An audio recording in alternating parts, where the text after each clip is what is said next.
My name is Arden. I'm from Boston, Massachusetts. I got diagnosed with acute myelogenous leukemia when I was 26, and the coral reef saved my life.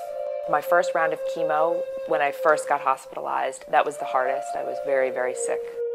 They joked, one of the doctors told me if I told you to eat glass and that was going to cure it, you'd do it. And that was very true. I was never questioning anything about the meds and where they came from. I just said, I got to assume this is the best we've got.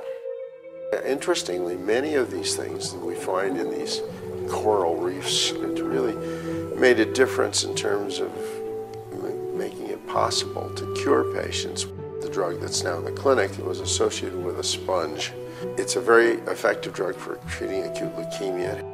We're learning more and more and more every day about what healing compounds we're finding on coral reefs. Some of these animals have developed protections that we can take advantage of, and we're learning about all sorts of medicines that we may use to heal ourselves. I've been an advanced certification scuba diver for the past few years.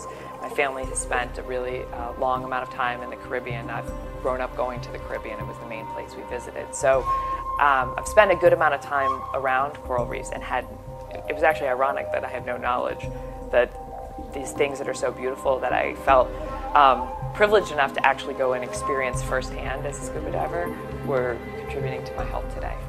Coral reefs are the most diverse habitat in the oceans.